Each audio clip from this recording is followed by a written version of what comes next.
Richard tightened his grip on his cane as laughter echoed through the subway car. The harsh lights flickered over graffiti-lined walls of the New York City train, illuminating the cruel smirks of the teenagers towering above him. His heart pounded in his chest, not from fear of any physical harm, but from the sting of humiliation. He had faced enemy fire in the jungles of Vietnam, but nothing felt quite as piercing as the taunts he was hearing now. "Nice costume, Grandpa. Who are you pretending to be?" one teen jeered, flicking a finger at the faded army jacket Richard wore. Another snickered, covering his mouth in a show of fake disbelief. "Is it Veterans Day or something? Did we miss the parade?" They all burst into laughter, a harsh sound that made the old man's eyes well up despite himself. Richard's uniform, once olive green and crisp, was now frayed at the edges and drained of color, much like the memories it carried. But to him, this old uniform meant honor, sacrifice, and fallen brothers. To these kids, it seemed to mean nothing at all. Richard swallowed hard, his throat dry. He lowered his gaze to his lap where his wrinkled hands rested, one of them gently brushing against a tarnished service pin on his chest. He tried to drown out the ridicule echoing around him by remembering why he wore this uniform today. To honor the friends he lost so many years ago. Still, their laughter rang in his ears, each cruel chuckle chipping away at the respect and dignity he had spent a lifetime earning. Other passengers averted their eyes, unsure or unwilling to intervene. Richard felt utterly alone, a relic being ridiculed in a world that had forgotten him. Then suddenly, a new voice cut through the noise, firm, deep, and filled with quiet authority. "That's enough," the voice commanded. The teenagers' laughter died in their throats, as if someone had flipped a switch. A heavy silence fell over the train car. Richard dared to lift his eyes and saw the teens stand up straighter, their sneers fading into uncertainty. An imposing figure had risen from a seat in the back, stepping forward into the flickering light. Though Richard couldn't see the man's face clearly yet, he sensed a shift in the air, a feeling that something important was about to happen. If you also believe respect should triumph over ridicule, subscribe now. Richard Connolly's day began like any other, in the soft glow of a sunrise creeping through the blinds of his modest Brooklyn apartment. But this morning, something was different. Today, Richard carefully laid out his old military uniform on the bed, the same one he had worn over half a century ago in the steaming jungles of Vietnam. The fabric was a little threadbare, the colors muted with age, and the metals attached to it had lost their shine. Still, as he ran a trembling hand over the jacket's sleeve, Richard felt a familiar surge of pride and purpose. He hadn't worn this uniform in years. Memories, both sweet and painful, were woven into every stitch. In the silence of his bedroom, he could almost hear the distant echoes of chopper blades and the voices of brothers-in-arms calling out through the haze of time. In 1971, Richard had been a fresh-faced 20-year-old Army private, trudging through mud and monsoon rain in a place worlds away from New York. He remembered the crackle of the radio and the adrenaline coursing through him during battles that sometimes seemed unwinnable.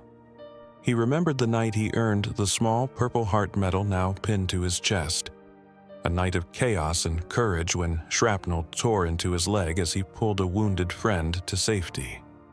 That friend, Charlie, didn't make it home. Charlie's dog tags now hung around Richard's neck beside his own, a quiet jingle every time he moved. Each medal, each ribbon on Richard's uniform held a story of bravery, sacrifice, and loss. And each year, on the anniversary of the day Charlie died, Richard made sure to wear his uniform to honor that sacrifice. Today was one of those days. Coming home from the war had been its own battle. Richard remembered stepping off the plane in late 1971, expecting at least a few thankful smiles or handshakes. Instead, he'd met cold stares. even hostility from a country bitterly divided over the conflict. He quickly learned to pack away his uniform and medals in a closet, trying to move on.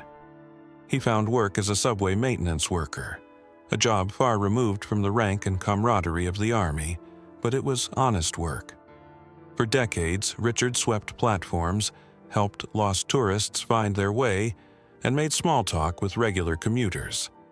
He was proud of his city and his job. Yet, he never forgot that he was also a soldier. The uniform stayed in the back of his closet, a symbol of a life that sometimes felt like a distant dream. Now, at 74, Richard was long retired from the Metropolitan Transportation Authority, living a quiet life alone. His wife, Margaret, had passed away years ago, and their children were grown and scattered across the country. He filled his days with simple routines: a morning walk to the park, feeding the pigeons, reading the newspaper by the window. But once a year, when that fateful day in April came, he would wake up early, just like today, and don the old uniform once more. It still fit, more or less. The jacket hung a bit loose on his thinner frame, and he had to wear suspenders to keep the trousers from slipping. In the mirror's reflection, he saw not an old man, but the young soldier he used to be, standing proud. If only for a day he could carry himself like the war hero he truly was, even if nobody else knew. That morning, after carefully pinning on his medals, including the Bronze Star he'd earned for a daring rescue mission, Richard made his way to a small veterans memorial service in Manhattan. The city bustled around him as he walked, but for Richard, time slowed when he reached the memorial. He met a few other veterans there, sharing polite nods and handshakes with men who understood without words. A young woman passed out little American flags and pressed one into Richard's hand, thanking him for his service. The simple gesture warmed his heart. For a brief moment, under the fluttering flags and the solemn sound of taps playing, Richard felt seen and valued. When the ceremony concluded, he folded the program and tucked that tiny flag into his pocket as a keepsake. With a content sigh, he began his journey home, heading down the steps into the subway station still in his full uniform. By early afternoon, the subway was packed with the usual weekday crowd: office workers, tourists with shopping bags, clusters of teenagers. Richard managed to find a seat near the door of the train car, grateful to rest his aching knee. As the train rocked and swayed, he kept mostly to himself, the muted tones of his uniform standing out in a sea of casual jackets and bright summer dresses.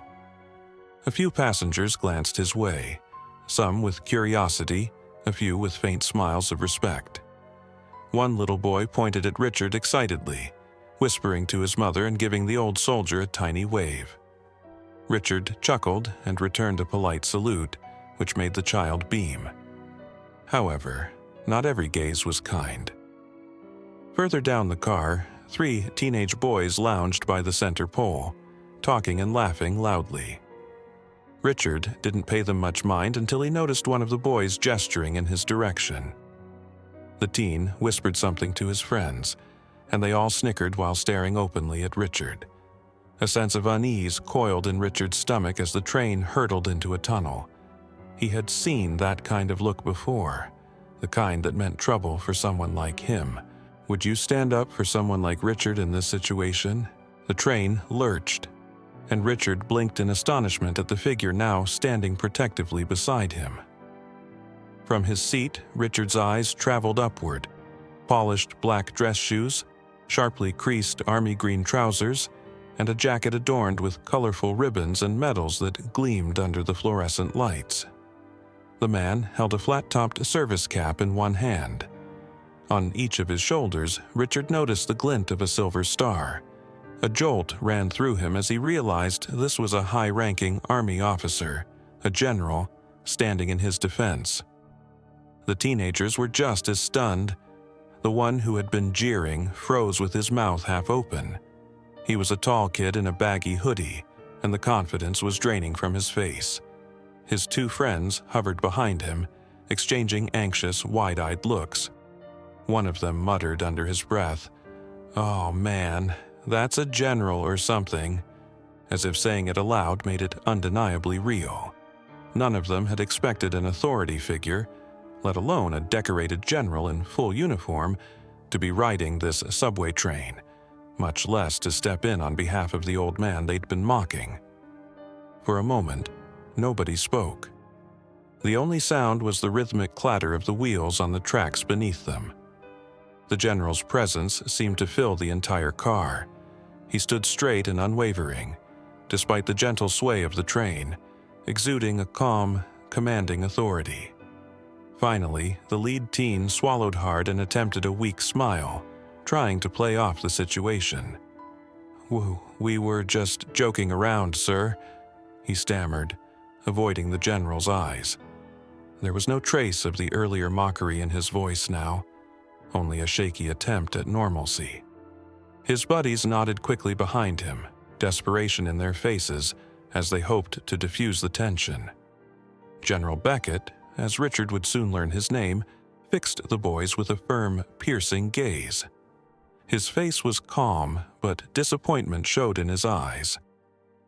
"Joking, he said quietly, each word cutting through the silence. He let the question hang, making the boys squirm, then added, "It looks more like you were being disrespectful." The leader of the teens opened his mouth as if to protest, but no excuse came out. The general's stern look made him think better of it. Around them, other passengers looked on gratefully, some peering over seat backs, others standing a little taller, sensing that long overdue justice was in the air. Seeing he had the teenagers' full attention, the general's expression softened just a little. "This man," he said, tilting his head toward Richard, "fought for your freedom. Show some respect." His voice wasn't loud, but it carried weight. The teenagers wilted under the rebuke. The tall boy's cheeks burned red, and he managed a nod, eyes dropping to the floor. The others mumbled nearly in unison, "Yes, sir." They looked more like reprimanded schoolchildren now than the cocky youths of a minute ago. With the immediate threat of further taunting gone, the general turned to Richard fully. For the first time, Richard got a clear look at the man who had come to his aid. The general was in his late 60s with dignified features and silver hair cropped close. Rows of service ribbons on his chest spoke of decades of military service. Despite the difference in their ages, Richard felt a kinship in the general's eyes, the understanding of one soldier to another. What came next took everyone by surprise.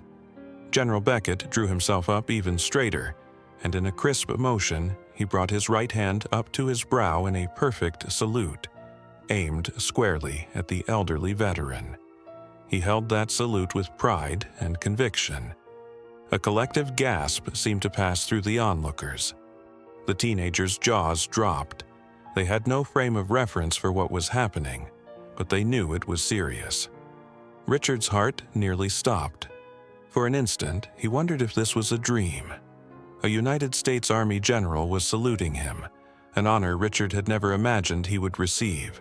Certainly not here and now. Richard's response was instinctive. Despite the stiffness in his joints, he fumbled to his feet, letting his cane clatter to the floor. He stood as straight as his old bones allowed and returned the salute, his hand quivering at his temple. Tears pricked the corners of his eyes as he gazed at the general.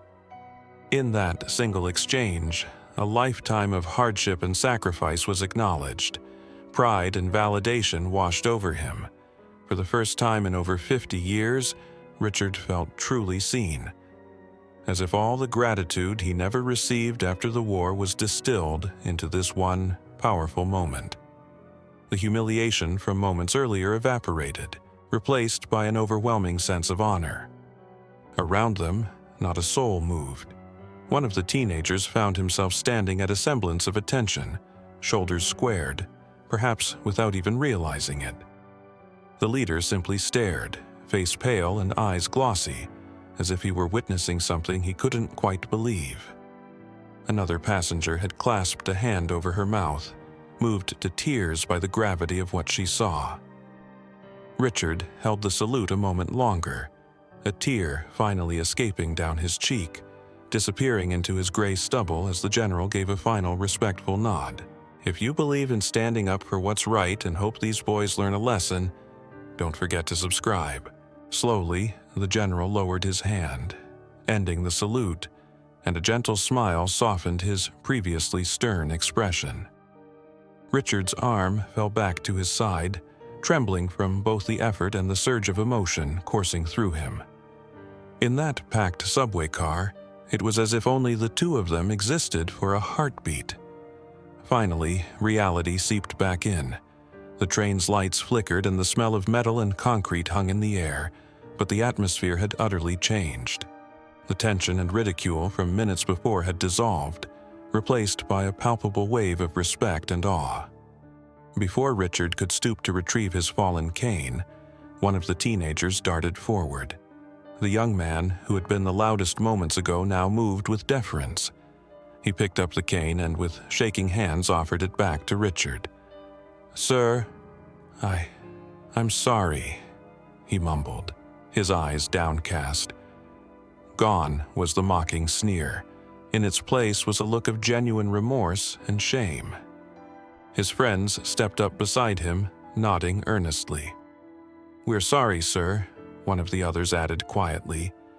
The third boy, the one who had instinctively stood at attention, simply looked Richard in the eye and said, "Thank you for your service." His voice cracked slightly as he spoke. It was clear that none of them had expected to be saying those words when they boarded the train, but now each felt it deep in their hearts. Richard accepted his cane and the apologies with a gracious nod, his throat too tight with emotion to speak immediately. He rested a hand gently on the shoulder of the boy who had handed him the cane, a gesture of forgiveness. "It's all right," Richard managed softly. His voice was husky as he cleared his throat. "And thank you." The young men stood there awkwardly, relief and respect mingling on their faces.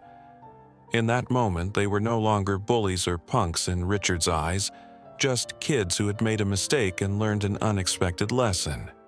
The general, still standing tall, looked around at the onlookers.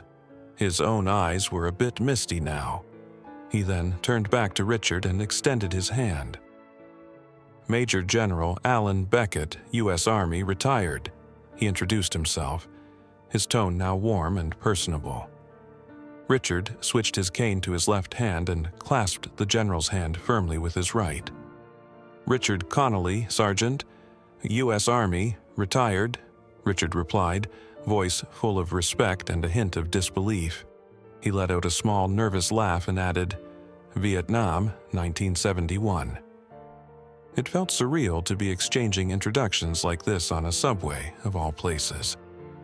General Beckett's stern demeanor had completely transformed into one of admiration. He glanced at the faded unit patch on Richard's sleeve and nodded knowingly. "First Infantry Division," he said. "My father served in that division. He always told me about the bravery of the men who fought in Vietnam." The general placed his other hand over their clasped hands. "You've done more for this country than most people will ever understand, Sergeant Connolly. It's an honor to meet you." Richard's weathered face flushed, and he bowed his head slightly in gratitude. "The honor is mine, General," he managed to reply. For years, decades even, Richard had wondered if the sacrifices he and his friends made had truly mattered to anyone. In the silence of many long nights, he had convinced himself that the world had moved on and forgotten. But standing here, hearing those words, he felt a weight lift from his shoulders. It was as if a wound in his heart that had never fully healed was finally mending. All around, the subway car began to stir gently back to life. A middle-aged woman dabbed at her eyes with a tissue and gave Richard a teary, supportive smile. A man in a business suit, who had been watching intently, started clapping, just a couple of claps that broke the silence. Someone else joined in, and then another. Soon, a gentle applause spread through the car. A voice from the back said softly, "Thank you both," and others murmured in agreement. The trio of teenagers stepped back toward their seats, out of the spotlight. But they too brought their hands together in quiet applause, their faces flushed but determined to show respect. They had come on this train ride laughing at an old man. They would leave it having witnessed the true meaning of honor. Richard's eyes brimmed with tears again as he looked around at the faces of strangers transformed into well-wishers. He had never asked for praise or recognition. In his mind, he had only done his duty all those years ago. Yet here it was now, decades overdue and so profoundly touching. He gave a humble, appreciative nod to everyone around, his heart fuller than it had been in ages. As the train slowed for the next station, General Beckett offered Richard his arm. The teenagers quickly stepped aside, their faces still flushed with respect, as the two men made their way to the door. One of the boys even reached forward to hold the door and gave Richard a meek, apologetic nod as he disembarked. On the platform, the general insisted on accompanying Richard for a short while to make sure he was steady. Side by side, the two men, one in a crisp dress uniform, the other in a faded field jacket, walked together toward the station exit, drawing respectful glances from passers-by. At the top of the station steps, General Beckett extended his hand one last time. Richard shook it firmly. They exchanged a final salute in the bright afternoon light before parting ways with quiet smiles. Two soldiers from different generations bound forever by mutual respect. That evening, back in his small apartment, Richard sat by the window and replayed the day's events in his mind.